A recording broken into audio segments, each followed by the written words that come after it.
forms of poverty, and these are absolute, at the bottommost ladder. So they have come up somewhat higher, because the target in the MDGs was $1 a day. Yeah. And we all know $1 a day is really not enough. So now the target here, they talk about $1.5, $1.25 a day, and of course eradicating poverty. Now I think that while countries have done their utmost to reach this level, the next step is going to be really the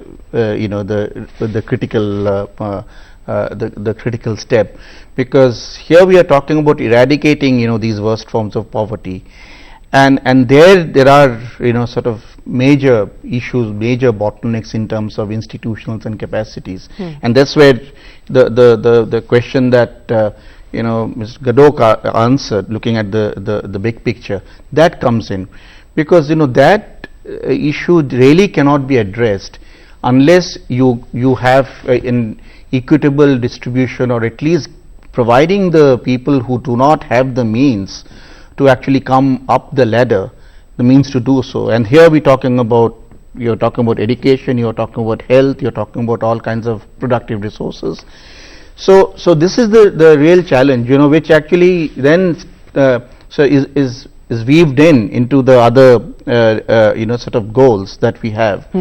And again, we know that today many of these issues that we are talking about cannot be addressed in isolation. India can't solve it by itself. So there is an international sort of economic regime. Unless that is put in order, unless all these the different problems that the global economy has seen over the past decade and a half, these huge swings, because we all know that the downturn in 2008 caused a serious damage to people who are below the poverty line. That's right.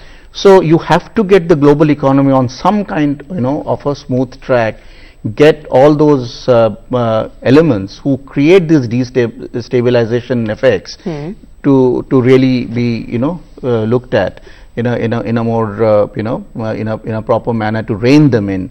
So in one way, I'll just have one short point that I wanted to make here, that to my mind these SDGs look somewhat like the the UN development decade kind of formulations that we saw in the past, in the 50s, 60s, 70s. UN talked about the UN development decades, and that was a holistic framework of development. Yeah, and really bringing the bottom up the ladder. And SDGs should really be looked at in that framework, to looking at all the current problems and then trying to see what best the global community can do through collective action. Okay. Dr. Vashish, do you think that the whole idea of getting this financing of this new agenda, and the fact that the developed countries have a role to play here, though it is being said that of course the SDGs are meant not just for the developing nations, they are also equally meant for the developed countries. But we all know the realities are pretty different. We know that the developing nations do need that support from the developed ones. The clear articulation on the climate justice part by the Prime Minister, does it say that developing nations really realize it and they would like to put forth these things at an international forum? At different forums they have done it in the past, but his speech at the UNGA, does it underline that? Before I touch upon this issue, let me also touch upon how significant 2015 year is. We already had a Sendai framework on disaster risk reduction in March. Now we talk about sustainable development goals which are being agreed, and hopefully there will be a good Paris deal, hopefully in December. So basically we deal with one problem, which is climate. We strengthen the disaster risk reduction strategy more into implementation mode, and then we talk about sustainable development goals for future.